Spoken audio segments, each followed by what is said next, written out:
देखिए, जब भी हम कोई भी ज्ञान की बात सीखते हैं तो फिर उस ज्ञान को समझने में भी हमें समय लगता है। जैसे हम कोई भोजन खाते हैं तो भोजन पचाने में हमें समय लगता है। ऐसे ही हमारा ज्योतिष विज्ञान है। अक्सर स्टूडेंट चाहते हैं कि हर चीज बहुत जल्दी से हो जाए। मैं उनके इस विचार की रेस्पेक्ट करता हूं, परंतु समस्या ये है कि ऐसा होता नहीं है। मैं इतने वर्षों से पढ़ा रहा हूं, उसके बावजूद मैं ये ऐसा महसूस करता हूं, ज्योतिष एक ऐसा विषय है जो समय लेता है। और सभी स्टूडेंट से यही कहूंगा, इसमें जल्दबाजी बिल्कुल ना दिखाएं। कभी कभी स्टूडेंट्स को इरिटेशंस हो जाती है। कुछ स्टूडेंट चाहते हैं कि सिर्फ और सिर्फ टेक्निक पे बात। ऐसे स्टूडेंट बाद में जाके फंस जाते हैं बुरी तरीके से, क्योंकि जब तक सब्जेक्ट की गहराई में नहीं वो जाएंगे, उसके लॉजिक में नहीं जाएंगे, तो सब्जेक्ट परिपक्व नहीं होता है। जब भी आपका सब्जेक्ट परिपक्व नहीं होगा, ऐसा दौर जीवन में जरूर आएगा जब आपका इस सब्जेक्ट के ऊपर से विश्वास ही खत्म हो जाएगा। क्योंकि आपको लगेगा इट्स ए बोगस साइंस। कुछ टेक्निक है, कुछ लोगों को पता है, वो अप्लाई कर देते हैं, उनका लग जाता है, मैं लगाता हूं, मेरा नहीं लगता है। हम चाहते हैं कि आप लोग थोड़ा सीखें पर मजबूत सीखें, अगदड़ बिल्कुल ना मचाएं। इससे आपको बहुत बेनिफिट्स होंगे। आपको एक एग्जाम्पल देकर के मैं बात पूरी करता हूं। जैसे कि एक स्किन स्पेशलिस्ट डॉक्टर है, कैन यू इमेजिन कि वो कितनी दवाइयां इस्तेमाल करता होगा टोटल, सुबह से शाम तक, जिसके पास लाइन लगी हुई है, कितनी टोटल वो दवाइयां इस्तेमाल करता होगा टोटल, सुबह से लेके शाम तक। मतलब कितने टाइप की दवाइयां, कितने नाम की दवाइयां। एक तो 70% पेशेंट उसके पास जो आएंगे वो लगभग कॉमन समस्या लेकर के आते हैं। स्किन से रिलेटेड एलर्जी है, कुछ भी XYZ। 5-7 ले दे करके टैबलेट होती हैं, जिनका वो इस्तेमाल पूरे दिन करता है। कभी कभार कोई केस आता है जिसमें उसको थोड़ा आउट ऑफ द बॉक्स जाके सोचने की जरूरत होती है। तो आप भी तो डॉक्टर ही बनने जा रहे हो। आपको जो किताबों में लिखा है बहुत सारा, वो सब करने की आवश्यकता नहीं पड़ेगी। कुछ सूत्र जो बहुत एक्यूरेट होते हैं, उन सूत्रों के लॉजिक को अगर आपने समझ लिया, उन सूत्रों को यदि आपने आत्मसात कर लिया, तो आप मात नहीं खाओगे। दूसरी बात, जितना बार आप किसी के बारे में बताने में सफल होंगे, उतना ही ज्यादा आपका कॉन्फिडेंस बिल्ड होगा।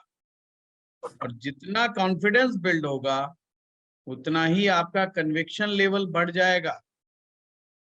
और जितना कन्विक्शन लेवल आपका एस्ट्रोलॉजी के प्रति बढ़ेगा, उतना ही आपको लाइफ में आनंद आएगा ज्योतिष करने में। वरना ये सब चीजें गड़बड़ हो जाएंगी। तो ये मैं इसलिए बोल रहा हूं, पीछे लिखा कि भाई आप थोड़ा सा समय बढ़ा दीजिए। देखो, मेरा तो, मैं सारा दिन बोलता हूँ, इसलिए गले का हाल भी बुरा हो गया।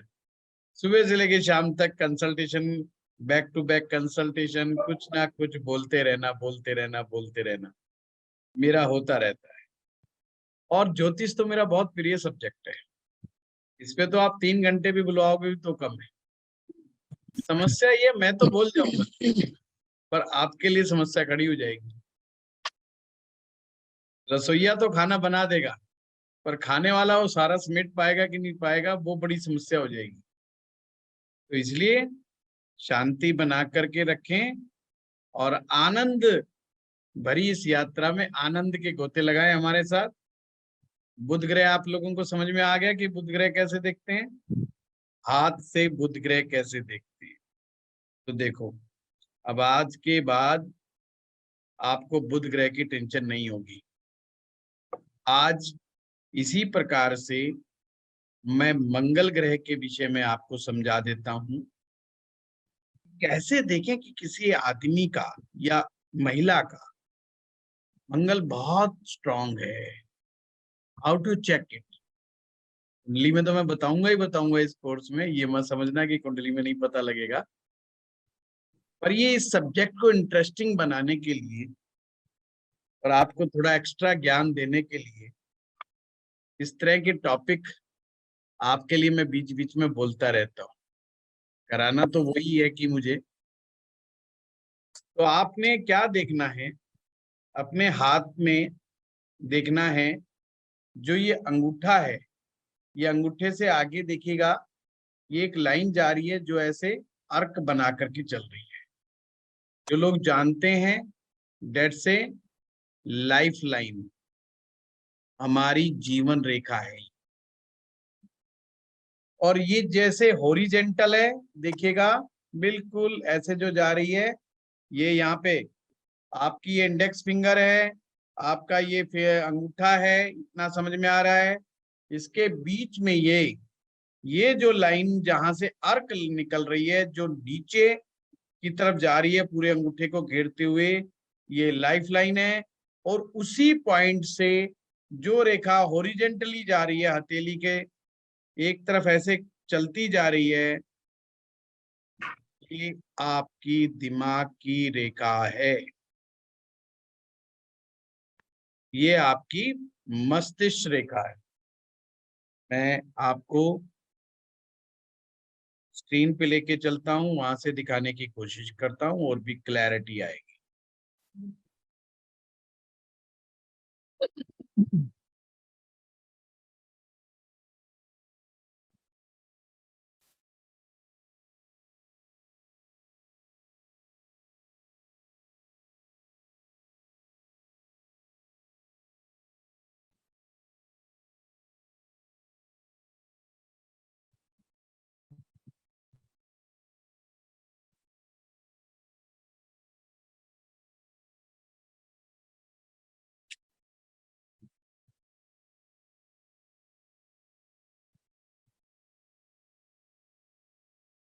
ये लाइफ लाइन होती है और ये जो रेखा है, ये रेखा आपकी ब्रेन लाइन है,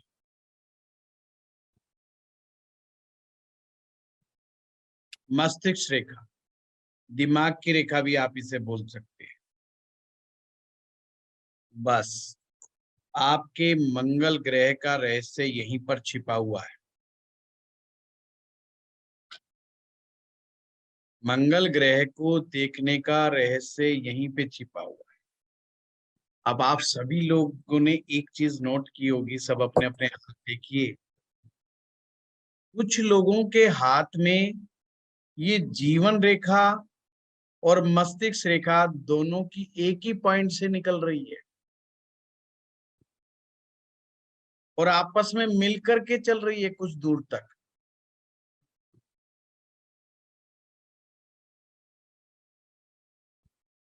कुछ लोगों के साथ ये रेखा गैप बना के चलेगी, यानी कि ये जो जीवन रेखा है और मस्तिष्क रेखा एक पॉइंट से नहीं निकलेगी, बल्कि थोड़ा सा गैप हो जाएगा बीच में। यहीं से पकड़ना है मंगल कैसा है। पहले वो लोग हैंड रेज करें जिनकी एक ही पॉइंट से निकल रही है और मिलकर के चल रही है। किरण खुराना जी, वंदना जी, भरत जोशी जी, वेदवर्थ जी, सालू बंसल जी, बहुत बढ़िया। बहुत सारे लोग, संजीव जी, सोनिया, योगेश जैन, बहुत बढ़िया। आप लोगों के राजन अरोड़ा ने भी जो है हैंड रेज किया है। आप ये समझिए राजेश्वरी जी ने बहुत बढ़िया, वेरी गुड। जिन लोगों का भी ये जीवन रेखा और मस्तिष्क रेखा मिलकर के साथ चल रही है,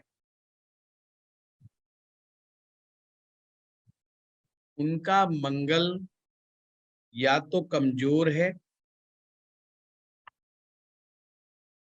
या बस सामान्य है, बस काम चलाने। अब प्रश्न ये उठता है, ये कमजोर मंगल को कैसे देखें? क्या पहचान है मंगल कमजोर की और क्या पहचान है मंगल मजबूत की? दोनों ही चीजें निकल के आएंगी। जिनका भी मंगल कमजोर होता है, ये बड़े सूझबूझ करके चलते हैं, हर चीज की प्लानिंग बना के चलेंगे, रिस्क नहीं लेंगे। रिस्क टेकिंग कैपेसिटी कमजोर होती है, या लेना नहीं चाहते, या अपने आप को ऑकवर्ड सिचुएशन में नहीं डालना चाहते। तो आप कहेंगे आचार्य जी इसमें कौन सा गड़बड़ बात है? तो बहुत अच्छी बात है। मैं भी यही कह रहा हूँ, ये बहुत अच्छी बात है। लड़ाई झगड़े से दूर बचते हैं, लड़ाई झगड़े से भी दूर भागते हैं, झगड़ा करना पसंद नहीं है इनको। मैन हैंडलिंग तो खास करके पसंद नहीं है। ये नहीं कि चलो आज आ रहे हैं हम तुम्हारे घर में घुस के पीटेंगे, घर के में घुस के मारेंगे, तेरे को तेरे बाप को सबक सिखा देंगे, ये कर देंगे, वो कर देंगे। तो सब बातें नहीं होती हैं। कंप्रोमाइजिंग होते हैं, फ्लेक्सिबल होते हैं, लोगों को साथ लेकर के चलना पसंद होता है। आज के बाद से मंगल कमजोर को अपने मंगल से प्यार हो जाएगा। कितने अच्छे अच्छे गुण हैं। एक सबसे बड़ी बात, इंटेलिजेंट बहुत होते हैं, समझदार होते हैं, चालाक होते हैं, अपने हित को सर्वप्रथम रखते हैं, आगे फ्रंट पे। अपना फायदा है कि नहीं फायदा है? अगर अपना फायदा नहीं है तो फिर बीच में नहीं पड़ेंगे, फिर छोड़ यार, जाने दे, कोई कुछ कर रहा है करने दे। दूसरों के मामले में दखलंदाजी नहीं देते, लैक ऑफ इंटरफेयर होते हैं, बहुत कम से कम इंटरफेयर करते हैं, लोगों की जिंदगी के अंदर कम इंटरफेयर करते हैं, अपने काम से काम रखते हैं, और जीवन में अपने आप को आगे बढ़ाने के लिए कभी भी गलत चीजों का सहारा नहीं लेते। गलत चीजों का मतलब कहाँ भी, किसका मतलब क्या है गलत चीजों से?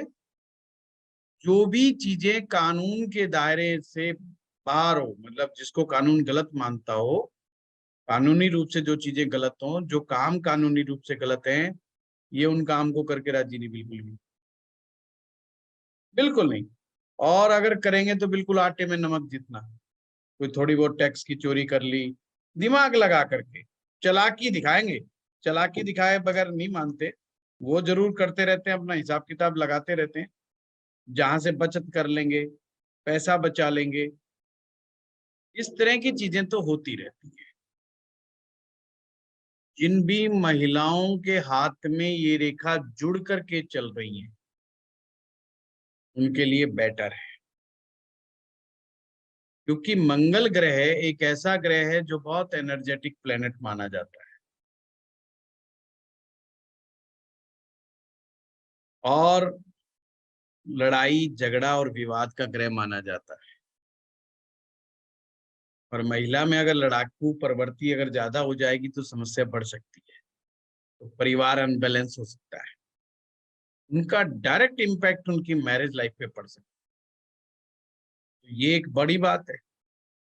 अब उन लोगों को हमने समझना है जिनकी ये रेखा गैप बना के चल रही है। गैप कैसे होता है? चलो फिर से हम स्क्रीन पे लेके चलते हैं।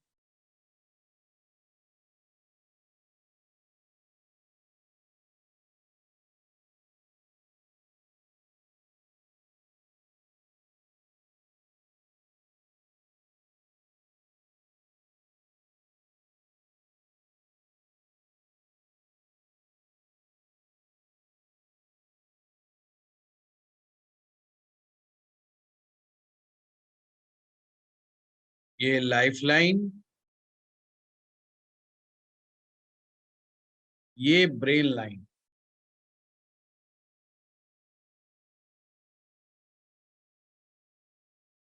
अब देखिए, ये जीवन रेखा का पॉइंट ए था, यहां से स्टार्ट हुई और हथेली के नीचे, बिल्कुल हथेली के नीचे जहां पर ये आपकी कर्व खत्म होती है वहां से चलती है जीवन रेखा, इसको पॉइंट बी से लिख दिया।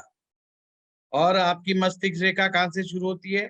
मस्तिष्क रेखा का पॉइंट ए और एंड कहां हो रही है? Point B. ये हॉरिजॉन्टल लाइन जो हथेली के बीचों बीच लगभग लगभग बीचों बीच होती है। ये जो गैप है, ये जो गैप देख रहे हो ए से ए के बीच में, ये गैप अक्सर कुछ लोगों की हथेलियों में पाया जाता है।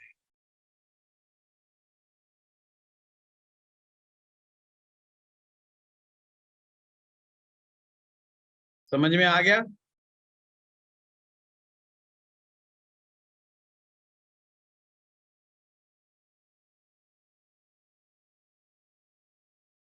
बाकी लोग हैंड डाउन कर लें।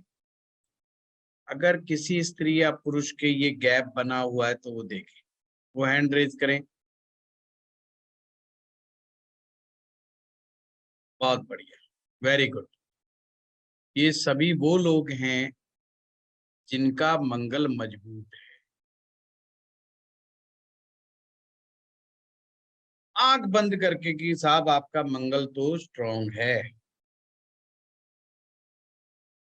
मंगल जब भी मजबूत होगा, एक तो उसमें ना साहस बहुत होगा, एनर्जी लेवल बहुत होगा, प्रैक्टिस करने की ताकत, एक ही चीज को 10 बार प्रैक्टिस कर सकते हैं ये लोग। इनके ना प्रैक्टिस करने की कैपेसिटी बहुत होती है। लगे रहेंगे एक चीज के पीछे, हार नहीं मानते। जो चीज इनके दिमाग में होती है, ये चीज मुझे अचीव करनी है, उसके पीछे लग जाएंगे। बहुत अच्छी बात, इट्स वेरी पॉजिटिव। डॉक्टर बनने के लिए, बड़ा वकील बनने के लिए, कमीशन एजेंट बनने के लिए, अच्छी मैनेजमेंट करने के लिए, अगर आप चाहते हैं कि आप एक टीम को लीड करें और टीम में मैनेजमेंट आपको करना है, ये बहुत अच्छे कारगर सफल हो सकते हैं। क्योंकि सामने वाले को डांट करके, धमका करके, जोर जबरदस्ती से अपनी बात मनवाने में इनके पास भगवान ने बहुत एनर्जी दी है। अब समस्या क्या होता है? समस्या एक ही है, अगर ये मंगल बैलेंस ना हो तो समस्या खड़ी हो जाती है। यानी कि ऐसे में ये मस्तिष्क रेखा गड़बड़ा हो जाए तो ये अनबैलेंस हो जाता है। मस्तिष्क रेखा में किसी भी प्रकार का विकार आ जाने से ये मंगल खराब माना जाता है। पहली बात तो मंगल स्ट्रांग है, ये चीज क्रिस्टल क्लियर है। जिसका मंगल स्ट्रांग है वो लड़ाई झगड़े से, विवाद से नहीं डरता है, फाइटिंग कैपेसिटी बहुत अच्छी होती है और इंडिपेंडेंट सोच होती है। उनका पहला काम है हमारे बीच में कोई इंटरफेयर ना करे। पहले उनको देखेंगे जो जो लोग इंटरफेयर कर रहे हैं, पहले उनको सुलटाते हैं ये लोग कि साहब इनको सुलटाओ जो हमारी लाइफ में इंटरफेयर ज्यादा कर रहे हैं। यानी कि किसी का इंटरफेयर इनको पसंद नहीं होता। ये अपनी एक इंडिपेंडेंट सोच रखते हैं और चाहते हैं कि हम अपनी लाइफ को अपने थॉट प्रोसेस से जिए, उसके अनुसार, जिसे कहते हैं इंडिपेंडेंट विचारधारा। जल्दी से किसी के बात को मान जाएं जब ऐसा संभव नहीं है। जब तक इनका लॉजिक क्लियर नहीं होगा ये दूसरे की बात को नहीं मान सकते। ये इनके लिए चीज एक्सेप्टेंस नहीं होती है। कई बार मजबूरियां होती हैं कि किसी के सामने हाँ करनी पड़ती है, हम हाँ कर लें, बात अलग है, मैं उसकी बात नहीं कर रहा। पर acceptance means the by heart acceptance, by heart accept नहीं कर पाते, पर जिस चीज को ये एक्सेप्ट कर लेते हैं उस चीज को छोड़ नहीं पाते। यानी जो चीज एक बार दिल में घुस गई, किसी ने जगह बना ली इनके दिल में, फिर उनके दिल से जल्दी सी चीजें निकलती नहीं है। सबसे अच्छी बात, ये बड़े अच्छे मददगार होते हैं, जैसे ना हारे का सहारा। इनको बड़ा मजा आता है कि कोई बेचारा परेशान हालात में है, या किसी के ऊपर अत्याचार हो रहा है, किसी के साथ गलत हो रहा है, किसी के साथ अन्याय हो रहा है, तो इनको बड़ी शांति मिलती है कि हम इनके साथ खड़े हो जाएं, इनको मदद करें। तो ये सपोर्ट करते हैं, मदद करते हैं उनको, तो बड़े अच्छे मददगार हैं। और वही वाली बात है कि घर परिवार में, जिन परिवारों में महिलाओं के बारे में ऐसी सोच होती है कि महिलाओं को जो हम कहें वो बात मान लें, एक्सेप्ट कर लें, तो वहां प्रॉब्लम होगी कि नहीं होगी? होगी ना। अब वो कहेगी ऐसे कैसे, अब वो ऐसे कैसे का वहीं झगड़ा हो जाएगा, वहीं तलवारें खिंच जाएंगी, सारी कहानी वहां बिगड़ जाती। पॉइंट समझे कि नहीं समझे? बहुत सिंपल है, क्रिस्टल क्लियर है। जिस भी लड़के और लड़की के हाथ में ये गैप देखें तो तुरंत समझ जाएं, इसको दो तरीकों से ही सेटल किया जा सकता है। अगर ये काबू में नहीं आ रहे आपके, मतलब आप बात मनवाना चाह रहे हो, मान नहीं रहे, अब माँ बाप परेशान हो जाते हैं अक्सर। अब माँ बाप तो सोसाइटी भी देखते हैं बेचारे, बहुत सारी चीजें देख रहे होते हैं माँ बाप। अब उनके बच्चों के हाथ में ये होता है तो उनको लगता है यार ये तो बड़ा चिट्टी बच्चा है, ये हम बात ही नहीं सुन रहा हमारी, तो ये जो है, हम कह रहे हैं फलाने से नहीं झगड़ा करना, फिर भी झगड़ा करने को उतारू हो रहा है, तो ऐसा नहीं करना। और वो कहता है ना, ऐसा तो नहीं हो सकता, झगड़ा तो होगा। तो वो बेचारा माँ बाप टेंशन में आ जाते हैं। तो वो बजाय उनके साथ जोर जबरदस्ती करने के, दो तरीके हैं उनके पास। First, tackle with emotions. Mars से बड़ा, मंगल ग्रह से बड़ा इमोशनल ग्रह कोई नहीं हो सकता। मंगल से ज्यादा बड़ा इमोशनल ग्रह कोई नहीं हो सकता। आप पूरे ज्योतिष शास्त्र में पढ़ेंगे, हर जगह लिखा आएगा कि moon is a emotional planet, but Mars से बड़ा कोई इमोशनल ग्रह नहीं होता। आप सोचिए, मंगल ग्रह के बारे में आपने यही सुना होगा कि जिनका मंगल अच्छा होता है वो पुलिस में जाते हैं, वो फौज में जाते हैं, वो एडवेंचर्स वाले कामों में जाते हैं, वो रिस्क वाले कामों में जाते हैं। आपको मैं फौज के तरीके से ही बताऊं,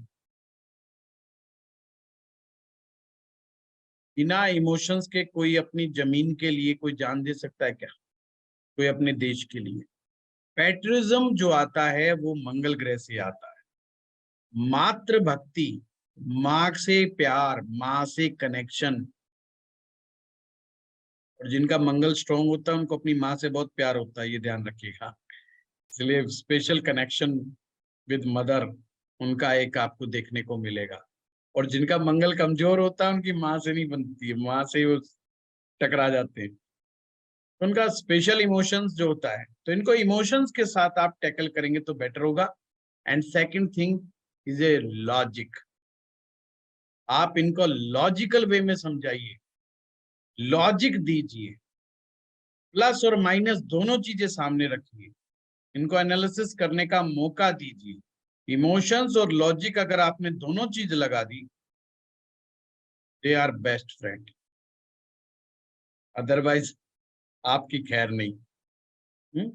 अदरवाइज आपकी खैर नहीं। तो नहीं तो ये बहुत बढ़िया। ध्यान रखना है कि ये बड़े एनर्जेटिक लोग होते हैं, भगवान ने ऊर्जा कूट कूट के दी इनके अंदर। तो इनको हमेशा बड़ा सोचने की प्रेरणा दो, बड़ा करने की प्रेरणा दो। अब डॉक्टर तो क्या होता है कि डॉक्टर का तो मामला सेट हो जाता है कि उसके पास तो पेशेंट की लाइन लगी पड़ी है, वो तो सुबह से शाम तक लगा पड़ा है। समस्या उन महिलाओं को होती है जो जिनके ये गैप है और वो घर में रहती है। अब घर में इतना काम नहीं है, अब इतना काम नहीं है तो क्या करेंगे, एनर्जी कहीं तो निकालनी है। तो फिर वो मियाँ जी के ऊपर शाम को निकाल देती हैं, बच्चों पे निकाल देती हैं, पड़ोसियों पे निकाल देती हैं। वो बड़ी समस्या आ जाती है। नहीं तो फिर रिश्तेदारों को फोन मिला देंगे कि तुमने वो क्यों कहा था और तुमने वो क्यों कहा था, 6 महीने पहले ऐसा बोला और आज क्या बोला, तो हिसाब किताब दे दो। तो ऐसे बेटर के लिए तो हमें क्या चाहिए, इनको बड़ा काम जिसमें ये टू मच बिजी हो जाए, और इतने बिजी हो जाए सांस लेने की फुर्सत ना मिले, जब तक ये बेड पे जाए ये कहे अब मैं थक गया। एक तो ये जल्दी थकते नहीं है, तो इनको थकाने के लिए ज्यादा काम की जरूरत है। जिन लोगों का मंगल कमजोर होता है वो जल्दी थक जाते हैं, ये जल्दी थकते नहीं। इसीलिए कामयाब डॉक्टर बनने के लिए, बड़ा वकील बनने के लिए, बड़ा नेता बनने के लिए, बड़ा इंजीनियर बनने के लिए, बड़ा टेक्निकल पर्सन बनने के लिए, या जो लोग डेली 10-12 घंटे काम करने का जज्बा रखते, जिन भी कामों में, जिनके मैंने नाम नहीं भी लिए, जिसमें कम से कम 10-12 घंटे मिनिमम काम भाग दौड़ धूप वाले हों, तो ऐसे काम हैं तो इनकी एनर्जी चैनलाइज हो जाती है। तो इन लोगों को क्या करना चाहिए, एक्सरसाइज पे ध्यान देना चाहिए, जिन लोगों के पास काम ज्यादा नहीं है। और एक्सरसाइज भी स्ट्रॉन्ग वाली एक्सरसाइज करनी चाहिए, छोटी मोटी। वो मेरी मेरे मेरे को मत फॉलो करना कि गुरुजी प्राणायाम करके 10 मिनट में मौज लेते हैं। ऐसा नहीं, प्राणायाम विल नॉट हेल्प यू। है फिजिकल एक्सरसाइज, स्ट्रॉन्ग, पसीना आना चाहिए। पसीना निकालोगे, मंगल विल बी बैलेंस। तो ये आज की टेक्निक है जो मैंने आप लोगों को बताई है। हाँ, अगर मंगल रेखा में कोई आइलैंड बन गया, उसमें ब्रेक आ गया, कट गई फट गई, तो फिर ये अग्रेशन, लड़ाई झगड़ा बहुत ज्यादा क्रिएट कर देते हैं। It's not good. वो हम आगे चल करके कुंडली के माध्यम से देखेंगे। तो मैं रोज थोड़ा थोड़ा थोड़ा थोड़ा ग्रहों को कोई ना कोई ऐसा आपको टिप दूंगा जिससे आप अभी से ही ग्रहों को पकड़ना शुरू कर दें। ठीक है। और जिनका ये जोड़ जीवन रेखा का और मस्तिष्क रेखा का कुछ ज्यादा लंबा चल गया, वे बेचारे इतने फ्लेक्सिबल होते हैं कि जो माँ बाप कहें, जब बच्चे होते हैं तो माँ बाप की बात मानते हैं पूरी पूरी। माँ बाप ने कहा बेटा फिजिक्स पढ़नी है, पढ़ ली। माँ बाप ने कहा बेटा नौकरी करनी है, कर ली। जो माँ बाप कहेंगे वो उसमें घुस जाएंगे। फिर जैसे ही शादी होगी फिर बीवी जो कहती है वो करते हैं। फिर बच्चे बड़े हो जाते हैं, फिर बच्चे जो कहते हैं वो करते हैं। खुद क्या करना है, करना है कभी करेंगे, प्रॉपर रूप से वो यदा कदा ही कभी कभी अपनी चीजों को फॉलो करते हैं। तो ये चीज को हमें समझना होगा। अभी हम लोगों ने करा उच्च का ग्रह, आज हम सीखेंगे वो ग्रह जो अपने ही घर में बैठे हुए हैं। तो आप एक ब्लैंक कुंडली बनाओ और लाल किताब पूरी की पूरी मेष लगन पर ही चलेगी, यानी कि फर्स्ट हाउस में 1 नंबर ही लिखा मिलेगा। तो मैं पूरे कोर्स में जब भी कराऊं कि ब्लैंक कुंडली बनाओ तो नंबर 1 से शुरू कर देना, बेशक आपका कोई भी लगन हो।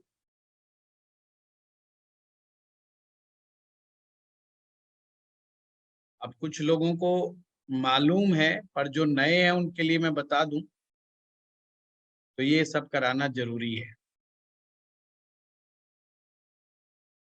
अगर मंगल पहले खाने में है तो ये इसका खुद का अपना घर है। या इसको आप ऐसे समझो, यहाँ पर नंबर 1 की राशि मेष राशि है, मेष राशि का स्वामी ग्रह मंगल है। अच्छा, आप सभी लोगों को राशि के स्वामी तो क्लियर है ना, मुझे उस पर तो जोर नहीं देना। ठीक है, वेरी गुड। तो चलो फिर तेजी स्पीड बनाएंगे। सेकंड हाउस वीनस, शुक्र सेकंड हाउस में। तो लाल किताब अगर पढ़ोगे तो वहां पे ये लिखेगी ये शुक्र की जमीन है। और पहले भाव में मंगल होगा तो क्या लिखेगी, ये मंगल की जमीन है।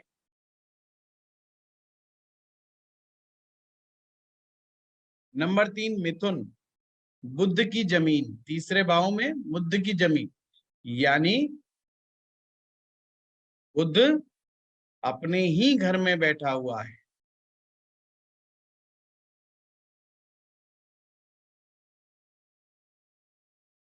चौथे भाव में चंद्रमा अपने ही घर में है।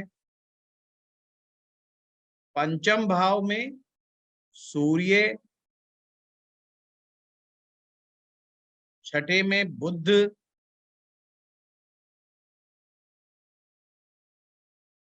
सातवें में शुक्र। सारे, एक चीज मैं बता दूं आपको, पूरा का पूरा आपका लाल किताब का कंसेप्ट, ये जो अभी मैं करा रहा हूं ना, इसी का इम्प्लीमेंटेशन अगर आपने सीख लिया तो सारा का सारा सूत्र इसी पे टिका हुआ है, पूरा का पूरा। आप हर हाउस को केवल इसी चार्ट से आप समझ पाएंगे। लाल किताब में सबसे बड़ी समस्या क्या है कि लोग याद करते हैं कि फलाना ग्रह फलाने भाव में बैठा है, तो इसका मतलब ये होगा। ये बिल्कुल भी ऐसा नहीं है। अन्यथा जो लोग ऐसे सीख रहे हैं, मैं उनको कहूंगा रुक जाओ, नहीं मेहनत करने में मजा नहीं आएगा, दोबारा आपको सीखना पड़ेगा, क्योंकि गलती सबसे ज्यादा होगी। आप जब तक ज्योतिष में ये डायग्नोज नहीं कर सकते कि कौन सा ग्रह आपका मजबूत है, कौन सा कमजोर है, जब तक आप किसी निर्णय पर नहीं पहुंच पाएंगे। 8 नंबर में लिख लिया मंगल, 9 में लिखें गुरु, 10 में शनि, 11 में फिर शनि, 12 में गुरु। अगर किसी भी कुंडली में इनमें से कोई ग्रह इन्हीं खाने में बैठा हुआ है तो समझ लेना ये उसी की जमीन है जहां पर ग्रह बैठा हुआ है। जैसे आपकी अपनी खुद की जमीन होगी और उसमें आप जाकर के बैठोगे तो आपको एक कॉन्फिडेंस की फीलिंग होगी कि नहीं होगी? साहब अपन तो अपनी जमीन में बैठे हुए हैं, किसी के बाप में दम नहीं अपने को कुछ छेड़छाड़ कर दे, अपने को कुछ मना कर दे। अपन यहाँ चाहे लेटे चाहे बैठे, कोई कुछ नहीं मना कर सकता। ऐसा ही ग्रह सोचता है। यानी कि जो ग्रह इन्हीं खानों में आ जाए जैसा मैंने बताया है, तो ग्रह क्या हो जाएगा? कॉन्फिडेंट हो जाएगा।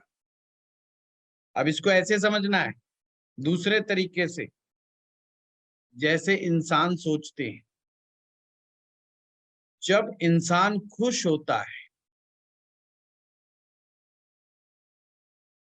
तो लोगों में बांटना शुरू करता है।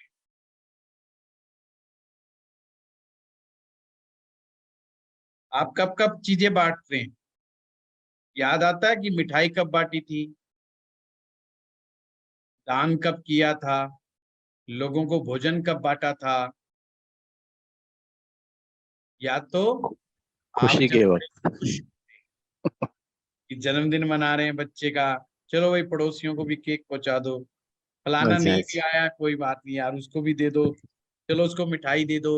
घर में शादी होती है तो आप बांटते हो, किसी को पैसा बांटते हो, किसी को ड्राई फ्रूट बांटते हो, किसी को फ्रूट बांटते हो। क्यों? क्योंकि वो खुशी का अवसर है। पर गम के अवसर पे, जिस दिन आप बड़े हताश निराश होते हो, कोई आके कह दे देना 100 रुपए, है एकदम गर्म हो जाते, 100 रुपए, ये वो, सारा सब कुछ उसी के ऊपर उतार के फेंक देते हो एकदम से कि मांगे तो मांगे, इसने कैसे मांग लिया आज। वो 1 रुपया दे के राजी नहीं है। सिंपल सी बात है, खुशी में इंसान खुशी बांटता है, दुख में इंसान दुख बांटता है। इस चीज को लिख लो, ग्रहों को समझना है। खुशी में इंसान खुशी बांटता है, दुख में इंसान दुख बांटता है। जब खुद दुखी होगा तो दुख ही बांटेगा। अब दुखी आदमी के पास जाके बैठोगे, वो क्या स्टोरी सुनाएगा आपको? अपने दर्द भरी दास्तां सुनाएगा कि आज उसके साथ क्या हुआ, वो क्यों इतना लो फील कर रहा है, क्यों वो रो रहा है, क्यों वो डिप्रेशन में है? कर्जदार आदमी क्या बताएगा, कर्जे की कहानी सुनाएगा। बीमार आदमी क्या बताएगा, बीमारी की बात बताएगा। है घूम घूम करके बीमार आदमी से जैसे मर्जी पूछ लो, उसने घूम घूम के अपनी ही बीमारी की बात करनी है। समझ रहे हो बात को? तो क्या चीज है ये? तो ये सूत्र ग्रहों पर भी अप्लाई होगा। अर्थात हमें क्या ढूंढना है? हमें ढूंढना है खुश ग्रह और दुखी ग्रह। आपकी कुंडली में क्या ढूंढना है?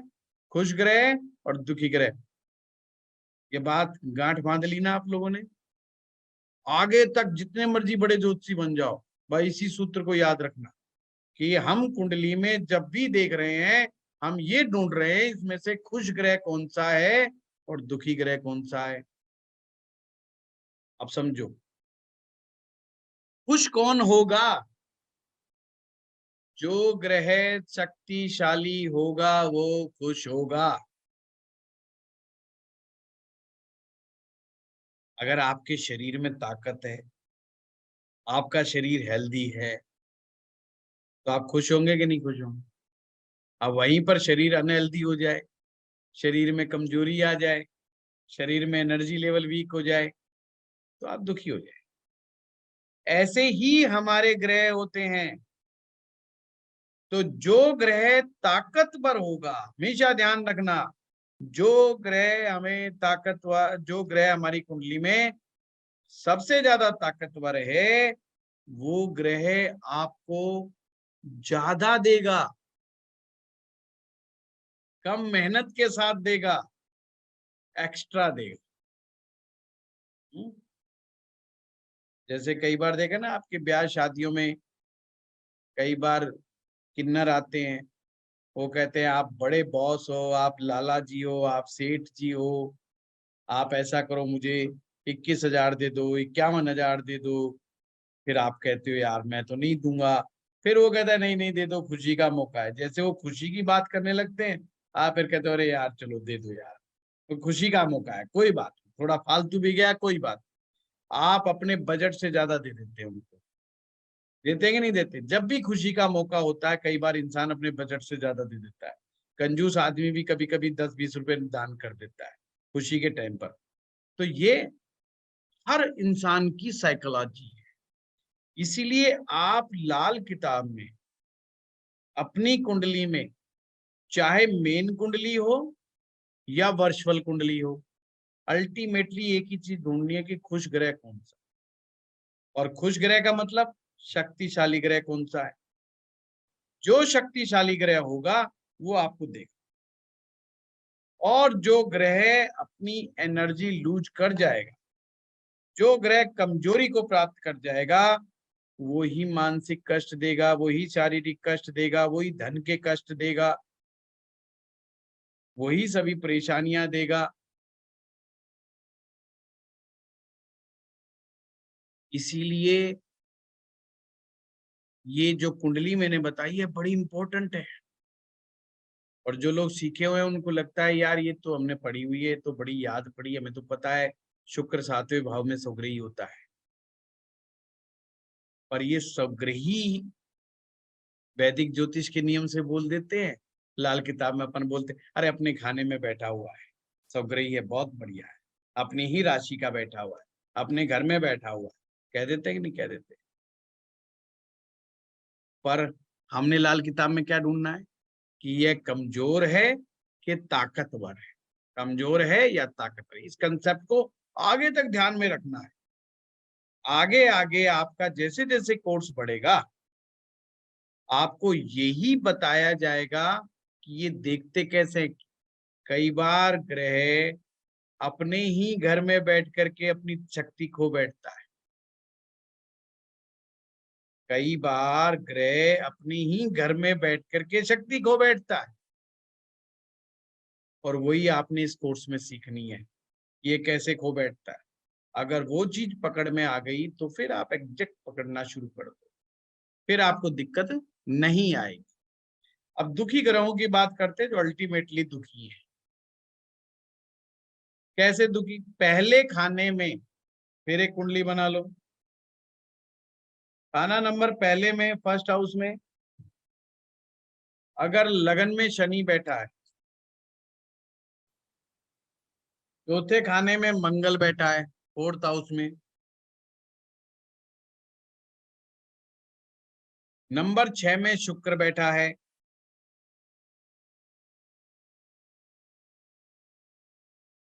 नंबर 7 में सूरज बैठा है,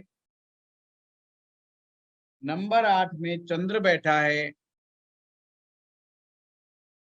नंबर 10 में गुरु बैठा है और नंबर 12 में बुध बैठा है। अभी मैं राहु केतु नहीं ले रहा हूं।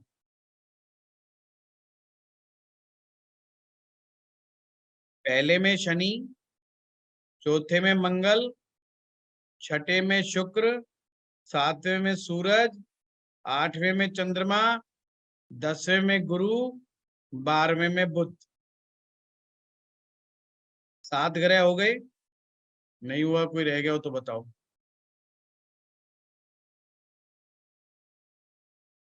ये ग्रह कौन से ग्रह हैं? ये दुखी ग्रह हैं। कौन से ग्रह हैं? दुखी ग्रह हैं। और दुखी ग्रह क्या बांटेंगे? क्या देंगे आप? दुख देंगे। आगे ना फलित करना, समझ में आ गया? इनमें से किसी भी व्यक्ति की कुंडली में ये ग्रह कहीं पर इस तरीके से बैठा हुआ मिल जाए तो समझ लेना वो ग्रह उसको किसी ना किसी रूप में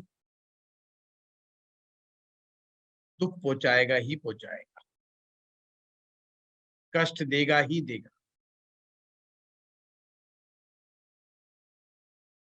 ये चीज हो गई, समझ में आ गई बात? सिंपल सी बात है। अब हम बात करेंगे, अभी तक हमने बात करी थी 12 खानों में 12 ग्रह बताए, यानी कि उन राशियों के स्वामी ग्रह को बिठा दिया था और उसका नाम दिया था हमने कि ये इन ग्रहों की अपनी जमीन है। अब जमीन पे मकान भी बनाएंगे, तो मकान किसका होगा? जमीन तो ये है, तो एक कुंडली और बना लो। पहले भाव में जमीन थी मंगल की, मकान होगा सूरज का।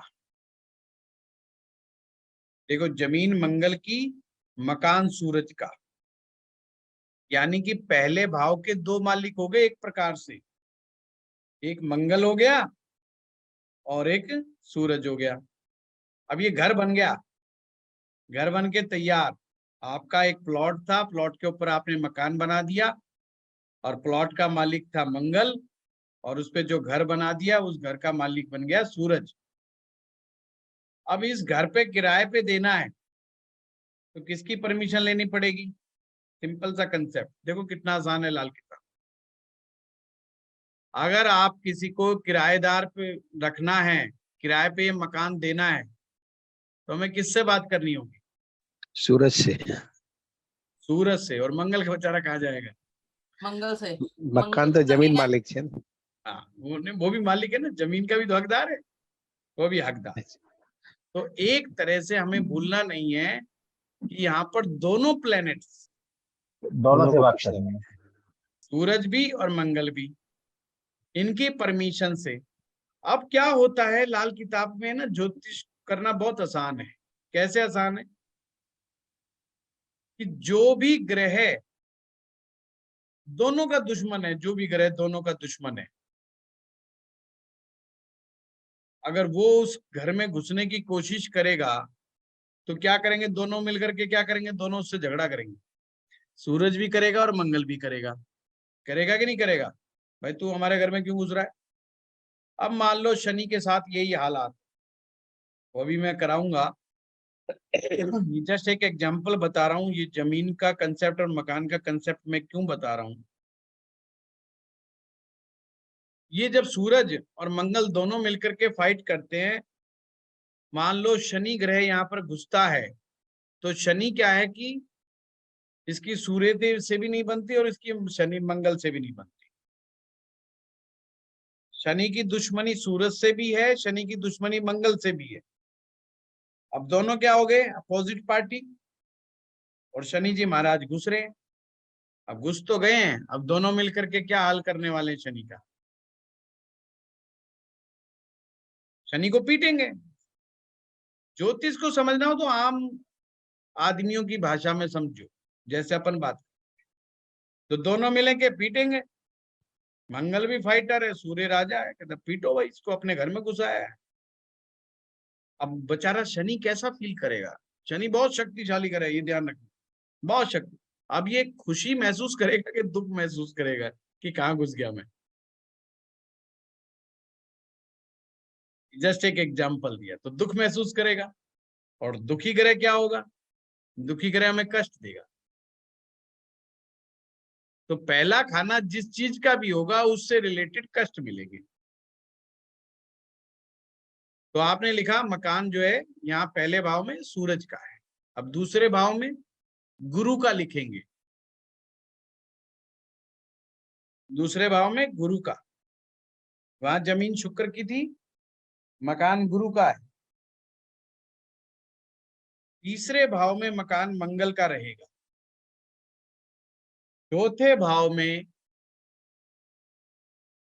मकान गुरु का रहेगा, यहाँ गुरु उच्च के हो जाते हैं। पांचम भाव में फिर से गुरु। छठे भाव में, सातवें में आइए, सातवें भाव में जमीन किसकी थी, शुक्र की, मकान यहाँ पे बुध का हो जाएगा। कैसे समझना है इसको, सप्तम भाव में जमीन शुक्र की, मकान बुध का, यानी दो ग्रह हो गए। अब मान लो किसी को सप्तम भाव में किराए पे जाना है, मकान लेना है, तो किससे इजाजत लेनी पड़ेगी, शुक्र से और बुध से। शुक्र और बुध से मिल, दोनों Very की। good. अब मान लो अब शनि ग्रह जी आना चाहते हैं किराए पे, 7th हाउस में किराए पे जाना चाहते हैं। अब अच्छे ध्यान फल रखने मिलेंगे वाली दोनों। बात यह है कि यहाँ पर शुक्र भी शनि का मित्र है और बुध भी शनि का मित्र है, दोनों मोस्ट फ्रेंड वेलकम है। होगा सर, दोनों उसका मोस्ट वेलकम करेंगे। तो दोनों क्या करेंगे, मोस्ट वेलकम। अरे यार ये तो अपना ही फ्रेंड है जो घर में आ रहा है, इसको तो तुरंत एंट्री दो। अब जब अपना दोस्त आएगा और बड़ा अच्छा मित्र आएगा अपने घर में, तो अपन उसकी चाय पानी भी अच्छी करते हैं। अब यहाँ पर आकर के शनि कैसा महसूस करेंगे, पहले भाव में तो बड़ा दुखी महसूस कर रहे थे क्योंकि सूरज और मंगल दोनों पीट रहे थे। अब यहाँ पर दोनों ऐसे हैप्पी ग्रह हैप्पी हैं हो। सप्तम में, कोई चाय पूछ रहा है, कोई कॉफी पूछ रहा है, कोई खाना पूछ रहा है, सिंपल है ना।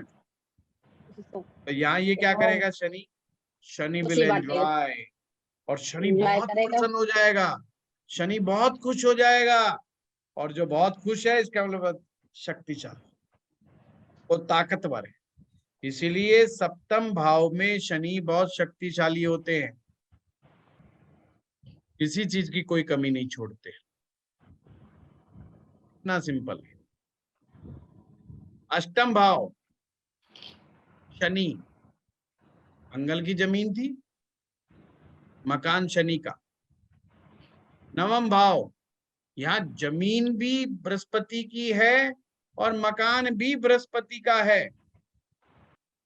दसम भाव, 10वें भाव में जमीन भी शनि की, मकान भी शनि का।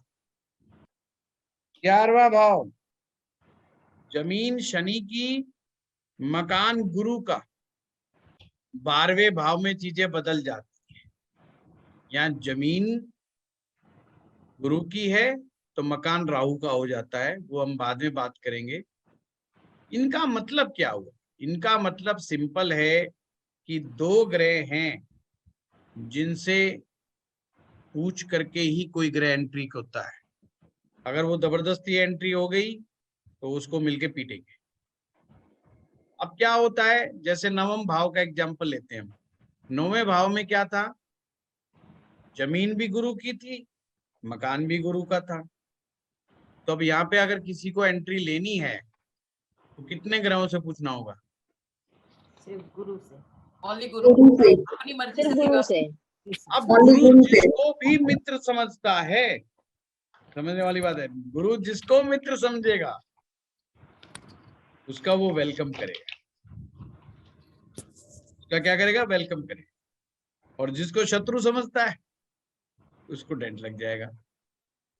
तो ना तो गुरु खुश होगा, क्योंकि अब मान लीजिए कोई आ गया आपके घर में, ऐसा मेहमान कई बार आ जाता है ना जिसको आप चाहते नहीं हो, पर आ गया, बैठ गया, क्या करे, मजबूरी है? तो कभी चाय में चीनी कम डालोगे, कभी पत्ती ज्यादा डालोगे, कभी नमक कम डालोगे, क्या कर सकते हो? और करना तो पड़ेगा ना कुछ तो छोटा मोटा हरकत आप करते रहोगे। अब वो कौन सा चुप बैठने वाला, वो भी कुछ ना कुछ करता रहेगा। एक तरह से आप भी दुखी, वो भी दुखी, सुखी तो वो भी नहीं है, क्योंकि उसको भी वो नहीं मिल रहा जो उसको मिलना चाहिए, वो भी परेशान चल रहा है, उसको भी मक्खन मलाई नहीं मिल रहा, और आप देना भी नहीं चाह रहे, बेशक वो घर में पड़ा हुआ है, क्योंकि आप उसको लाइक नहीं करते। तो ऐसे ही जब भी ग्रह किसी भी भाव में बैठे हों, उसको इसी तरीके से देखना है। तो अब सारी दारमदार किसके ऊपर आ गया? सारा दारमदार आ गया कि ये पता लगाओ कौन किसका मित्र है, कौन किसका शत्रु है। सारा खेल तो यहीं से टिका हुआ है, क्योंकि मकान और जमीन तो समझ में आ गई, पर अब ये पता चल जाए कौन किसको लाइक करता है, कौन किसको नहीं लाइक करता है। तो सबसे पहले अपन शुरुआत करते हैं कि सूरज की। कौन सा ऐसा ग्रह है जो सूरज से लड़ाई करते, झगड़ा करते? तो सूरज से शुरू कर देते अपन। तो सूरज के 3 ग्रह ऐसे हैं जिससे इसके नहीं जमती है। सबसे बड़ा है राहु, एकदम ग्रहण लगा देता है, एकदम ग्रहण लगा देता है। सूर्य और राहु एक साथ आ गए, ग्रहण लग जाए। पहले घर में राहु आ गया, ग्रहण लग गया, बड़ा भारी टफ का मामला हो गया। दूसरा है शनि, और तीसरा है शुक्र। चौथा केतु से भी इसकी दोस्ती नहीं है, उससे ये मद्दा हो जाता है, अब खुश नहीं रहता ये, और कहता है यार कौन आके बैठ गया। अब आप लोगों ने कुंडली अब तक सीखी, मुझे थोड़ा सा बताओ, एक इसी का एग्जाम्पल ले लेते हैं हम लोग। आपने क्या सीखा कि पहले भाव में सूरज का मकान था, और 5वें मकान में, उस 5वें घर में क्या थी, उसकी जमीन थी। पंचम भाव उसका अपना ही खाना था, और पहले भाव में सूरज उच्च का था। तो एक प्रकार से पूरी कुंडली में ये 2 खाने ऐसे हैं जहां पर सूरज का ही अपना राज्य है। कैसे देखते कुंडली हम? सिंपल सी बात है, अगर यहाँ पर राहु बैठ जाए, केतु बैठ जाए, शनि बैठ जाए पहले में और 5वें में, तो सूरज को अच्छा लगेगा क्या? वो कहेगा यार ये मोस्ट वांटेड आ गए हैं, गड़बड़ हो गया। शनि से अपनी बिल्कुल नहीं जमती, वो आ गया घर में। राहु से बिल्कुल नहीं जमती, वो आ गया। शुक्र से अपनी बिल्कुल नहीं जमती, वो आ गया। तो सबसे पहले ये पता लगाना सीखेंगे अपन कि जो कुंडली में जो 12 खाने हैं ना, ये 12 खानों में से कौन सा खाना दुखी है, कि किस खाने को मजा नहीं आ रहा। ठीक है, ऐसे ज्योतिष देखा जाता है। अगर किसी के भी राहु शनि शुक्र पंचम भाव में बैठ गए, पंचम क्या है, प्रेम, लव, उससे पूछोगे तो वो एक ही बात कहेगा, सब कुछ मिला इस जिंदगी में सिवाय प्यार के। सब कुछ मिला जिंदगी में सिवाय प्यार के। कि धन भी कमा लिया, दौलत भी कमा लिया, सब कुछ कमाया, बीवी भी मिली, बच्चे भी मिले, बस जो सच्चा प्यार मुझे मिलना चाहिए था वो नहीं मिला, जिसको मैं तरसता था। तो जो पंचम भाव से चीजें आएंगी, ये ग्रह उनमें कुछ ना कुछ कमियां पैदा करते हैं, बस ऐसे देखते हैं हम लोग। अब सूरज का मित्र कौन है, ये तो आपने शत्रु पता लगा लिए, अब दूसरी पार्टी मित्र की भी है। गुरु, मंगल, चंद्र। चंद्र। एक मिनट जोशी जी, अच्छा अच्छा। गुरु, मंगल, क्या था भरत जी, एक क्या हुआ, हाँ, हाँ। अच्छा, एक बार एक भिखारी किसी के घर पे मांगने आया, तो घर में उसने कुंडा खटकाया और कहा कि मुझे दे दो जो भी है आपके पास। तो बहू बैठी घर में, बहू ने मना कर दिया, जा कुछ नहीं है। बेचारा वापिस जाने लगा, तो रास्ते में उसको सास मिल गई उसकी, तो उसने सास से शिकायत कर दी, कह दे भाई मैं आपके घर गया था और आपकी बहू से मैंने कहा कि भाई कुछ दे दे, और आपकी बहू कहती जा कुछ नहीं है, भाग जाए यहाँ से। तो बड़ा वो लगा मुझे, तो सास कहती अच्छा ऐसे कैसे, तू वापिस चल। उसका वो हाथ पकड़ करके वापिस ले जाती है उसको, और अपने घर पर ला करके बोलती है कि हाँ अब बोल तुझे क्या चाहिए। कहता है भाई मैं तुझसे भी यही कहूंगा, भाई जो भी है दे दे। कहती जा नहीं है। कहते तो अगर यही बात कहनी थी तो वही कह देती, मेरे को वापस घिस के क्यों लेके आई। कहती है मैं इसलिए लेके आई, ये होती कौन है कहने वाली बहू, मना करने का तो हक मेरा है, हैं? अपने को मित्र ग्रहों में गुरु, मंगल, इसके बड़े अच्छे मित्र हैं। सूरज का मित्र बुध है, तो बुध भी इसका मित्र ग्रह होता है। इसीलिए जब सूरज और बुध इकट्ठे बैठे हों कुंडली में, उसे लाल किताब बहुत अच्छा मानती है। इधर मंगल भी नेक देखना जरूरी होगा ना सर। हाँ वो अपन हाँ, बात करेंगे। हाँ, क्योंकि वो भी जरूरी है। हाँ मंगल ने एक बाद में इनको सबको समझाएंगे धीरे धीरे, क्योंकि अच्छा। जोशी जी इसमें ना नए स्टूडेंट भी हैं कुछ, हाँ, वही तो वही। ऐसा ना हो जाए कि वो अच्छा, आप लोग तो पुराने हो ना, तो आपको मालूम है। कोई बात नयों के साथ ये हो सकता है कि वो कहे भाई ये कहाँ से आ गया है, अपने नहीं। को वैसे ही लेके चलना पड़ेगा। अच्छा। तो सूरज का जो मित्र ग्रह है ये अपनी उसकी पार्टी है, और उसके अंदर चंद्रमा, मंगल और गुरु, बुध, ये चार ग्रह ये इसके मित्र ग्रह काउंट होते हैं। बृहस्पति, बृहस्पति के दो शत्रु हैं, तीन सॉरी, राहु, बुध और शुक्र। राहु, बुध और शुक्र ये बृहस्पति के शत्रु हैं, और बाकी अब जितने भी बच गए वो सब उसके मित्र हैं। विशेष मित्र कौन है, सूरज, मंगल और चंद्र। सूरज, मंगल और चंद्र ये बृहस्पति के मित्र हैं। जो बाकी बच गए वो भी मित्र ही हैं, पर ये कुछ ज्यादा खास मित्र हैं। शत्रु का हमें ध्यान रखना है कि राहु, बुध और शुक्र बृहस्पति के शत्रु हैं। चंद्रमा राहु ग्रह है, केतु ग्रह है, शनि ग्रह है। इनसे चंद्रमा को बड़ा नेगेटिव फील होता है। बाकी मित्र कौन है, सूरज, गुरु, मंगल, ये सब मित्र हैं इसके। शुक्र,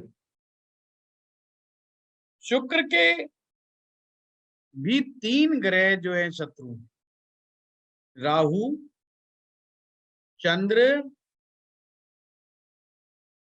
राहु, चंद्र सूरज यानी सूर्य, चंद्रमा और राहु ये शुक्र के शत्रु हैं। अब आपने कैसे समझना है इसको? सिंपल सी बात है। सप्तम भाव जो विवाह का भाव होता है उसमें कौन थे दो मालिक? बुध और शुक्र थे कि नहीं? जमीन शुक्र की थी मालिक, वहां पे शुक्र बुध था। अब यहाँ पर बुध शुक्र हम देख रहे हैं, और यहाँ पर शुक्र का शत्रु कौन है? तो सूरज है, चंद्र है, राहु है। इनमें से कोई भी ग्रह अगर सप्तम भाव में आएगा तो परेशान कौन होगा? शुक्र परेशान हो जाएगा। बुध परेशान हो चाहे ना हो, शुक्र परेशान हो जाएगा। शुक्र कहेगा भाई ये आदमी तुमने गलत बुला लिए, शुक्र कहेगा ये आदमी गलत बुला लिए, मेहमान गलत बुला लिए। बुध के साथ क्या है कि बुध तो राहु से भी मित्रता कर लेता है ना, तो सूर्य से भी वो सूरज के साथ भी मित्रता कर लेता है। पर दिक्कत किसको आएगी? दिक्कत आएगी शुक्र को। शुक्र को। तो शुक्र जब दुखी होगा तो शुक्र आपको किस किस चीज को दुखी कर देगा?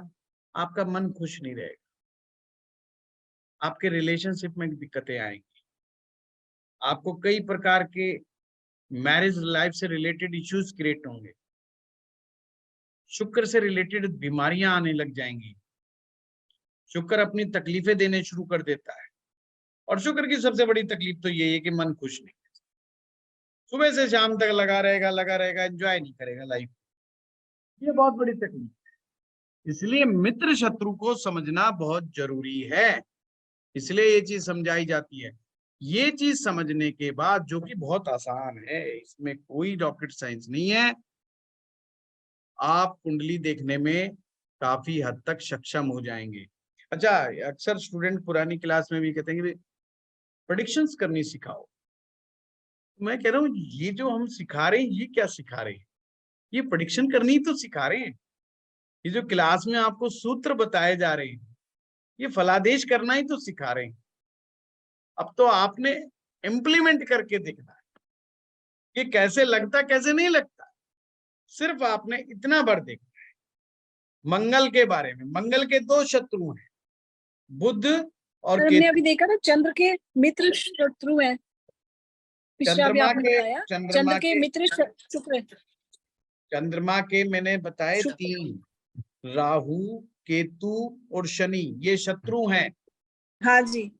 अब और बाकी जो आपने बचे शुक्र- मित्र हैं, बाकी जो बचे मित्र हैं, समझो। तो सर वैसे ये मित्र यहाँ पे मित्र हैं, पर यहाँ पे शत्रु हो गए चंद्र। जी जी जी जी जी, कई बार ऐसा ये ग्रहों में बड़ा है, एक मानता है दुश्मन, दूसरा नहीं मानता दुश्मन, है ना। कई बार होता है कि एक आपको बड़ी चिढ़ है उस आदमी से, पर दूसरा कह रहा नहीं, या हो सकता है कि सामने वाले को आपसे चिढ़ हो रही हो पर आपको उससे नहीं है चिढ़। अक्सर ये एग्जाम्पल देखने में मिलता है अपने घर परिवार में, बाप बेटे के बीच। बाप बेटे में नहीं बन रही आपस में। अब बेटा कह रहा है ये बाप बड़ा बेकार आदमी, गड़बड़ बाप मिल गया, पर बाप कह रहा है यार बेटा बात सुन नहीं रहा, पर मैं इसका शत्रु नहीं हूं, मैं उसका दुश्मन नहीं हूं। बाप भरसक प्रयास करेगा मैं इसकी सेफ्टी कर दूं, इसको कुछ मिल जाए, इसको सिखा दूं, इसको, और कुछ ना कुछ करने में लगा रहेगा। और बेटा कहेगा ये बापू जो कर रहा है ना ये सारा मेरे खिलाफ ही काम करता है, ये मेरे मनपसंद कोई काम नहीं करता। तो अब यहाँ देख रहे हो आप, देखने में दोनों लगेंगे कि दोनों एक दूसरे के लड़ रहे हैं, पर एक आदमी ऐसा है जो कह रहा है नहीं यार मैं तो आखिर जरा अपनी औलाद यार, इससे क्या लड़े, इससे भी क्या झगड़ा कर। वो जो भी उसमें प्रेशर बना रहा है, क्रिएट कर रहा है, वो कर रहा है उसको सुधारने के लिए, पर बेटे को समझ में नहीं आ रहा। ये कहानी चंद्र और बुध के बीच में भी है। चंद्रमा बुध को अपना शत्रु नहीं मानता, पर बुध चंद्रमा को अपना शत्रु मानता है। और ये कहानी आपको बहुत मिलेगी ज्योतिष में कि कौन किसको मित्र मानता है, कौन किसको शत्रु मानता है। चंद्रमा बुध को अपना शत्रु नहीं मानता, पर बुध चंद्रमा को मानता है। अब रियल स्टोरी तो ये है कि चंद्रमा का बायोलॉजिकल फादर है वो मून है। जो बायोलॉजिकल फादर है वो मून है। चंद्रमा सॉरी बुध का जो बायोलॉजिकल फादर है वो मून है। पर चंद्रमा जो थे जब पढ़ाई करते थे उस समय वो अपने गुरु के पास, गुरुदेव बृहस्पति के पास शिक्षा प्राप्त करने आए, और चंचल प्रकृति के तो थे हैं ही ये। अब एक दिन इन्होंने दिमाग लगाया और कहा कि अगर मैं रूप बदल करके किसी को इस लेवल तक बेवकूफ बना सकता हूं कि वो मुझे पहचान ही ना सके। वो एक्सपेरिमेंट करने लगे तो उन्होंने गुरु की पत्नी पर ही कर दिया। और गुरु की पत्नी पर क्या किया कि खुद गुरुदेव बृहस्पति का रूप धारण कर लिया। और गुरुदेव बृहस्पति का रूप धारण करके उनकी आसक्ति हो गई और मिलन हो गया। दोनों के मिलन से बुध पैदा हो गया। जो बृहस्पति की जो वाइफ थी तारा, उनसे ये बुध पैदा हो गया। अब जब असलियत का पता चला तो उन्होंने कहा श्राप मिलेगा। अब चंद्रमा क्या थे कि जब बृहस्पति को पता चला तो बृहस्पति जी के तो पांव पकड़ लिए उन्होंने, साहब गलती हो गई, माफ करो। अब दोनों में तो रजामंदी हो गई, गुरु और चेले में। समस्या में फंस गया बेचारा बुध। जो रियल बाप था वो चंद्रमा था। बृहस्पति ने कहा चल माफ तो कर देता हूं पर यह आश्रम छोड़ के भाग जा, तो उसको आश्रम से भगा दिया। अब चंद्रमा ने तो बिल्कुल डिस्कनेक्ट हो गया। चंद्रमा बोला आज की बात मैं तो इधर मुड़ के भी नहीं देखूंगा। तो वो पिताजी तो चले गए साइड में। अब सामने कौन थे? सामने तो गुरुदेव बृहस्पति थे, जिनका लालन पालन बुद्ध का किसने किया? गुरुदेव बृहस्पति ने लालन पालन किया। पर वो उसके असली पिता नहीं थे। अब बुद्ध के मन में टीस थी बहुत बड़ी कि जो फादर मुझे पाल रहा वो मेरा रियल फादर नहीं है। और जब बच्चे के दिमाग में घुस जाती ना कि ये मेरा असली बाप नहीं है, तो वो बेचारा कितना भी अच्छा कर ले उसको हमेशा गलत ही नजर आएगा। तो बुद्ध बृहस्पति के भी अगेंस्ट भाव रखता है, शत्रु भाव रखता है, और चंद्रमा के भी अगेंस्ट भाव रखता है। क्लियर हुई कहानी? समझ में आया बात? तो ये बुद्ध और चंद्रमा के साथ है बड़ा भारी चक्कर। तो कई जगह है ये आएगा। तो आपको ऐसे समझना है कि सूरज और बुध इसके दोस्त हैं चंद्रमा के, और बुध की कोई वो नहीं है। बुध जो है कहता नहीं भाई ये मेरा दोस्त नहीं है, ये तो मेरा ऐसा फादर है जिसने अपनी जिम्मेवारी नहीं निभाई और उल्टा सीधा करके भग लिया। तो कहने का मतलब ये है। अब हम चलते हैं, शुक्र का आप लोगों को करा दिया मैंने, मंगल ग्रह के ऊपर। मंगल के दो शत्रु हैं, बुध और केतु। सर शुक्र के दोस्त बताने अभी आपने। शुक्र के दोस्त नहीं बताए? नहीं सर। शुक्र का दोस्त तो बुध है, शनि है, केतु है, ये सब दोस्त ही हैं। मंगल ग्रह, मंगल के शत्रु बुध और केतु, दोस्त सूरज, मंगल और बृहस्पति। अब बुध सबसे ज्यादा किसको दुश्मन मानता है? बुध के ऊपर आ जाओ, मंगल के बाद बुध को आ जाओ। बुध सबसे बड़ा शत्रु अपना मानता है चंद्रमा को।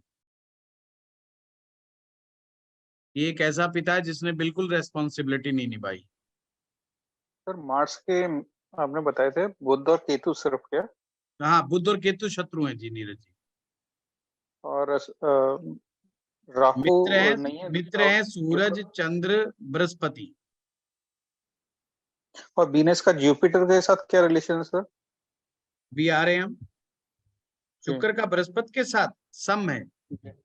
सम, अच्छा। सम का मतलब होता है देखिए शुक्र है ना बृहस्पति को लाइक नहीं करता। मैं आपको, शुक्र बृहस्पति को लाइक नहीं करता, पर बृहस्पति शुक्र से कोई दुश्मनी नहीं रखता। देखो वो सर देवों लेकिन के हमने वीनस लिखा हुआ है सर, जुपिटर के साथ हमने एनिमी लिखा हुआ वीनस को,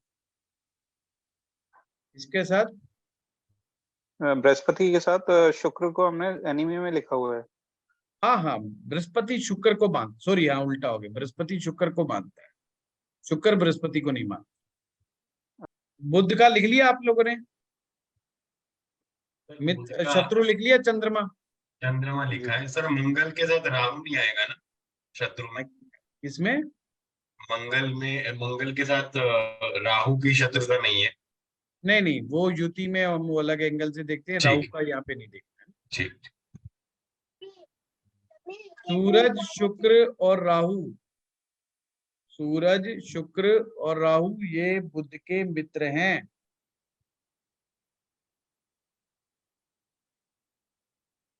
शनि का शत्रु सूरज, चंद्र, मंगल और मित्र हैं बुध, शुक्र, राहु।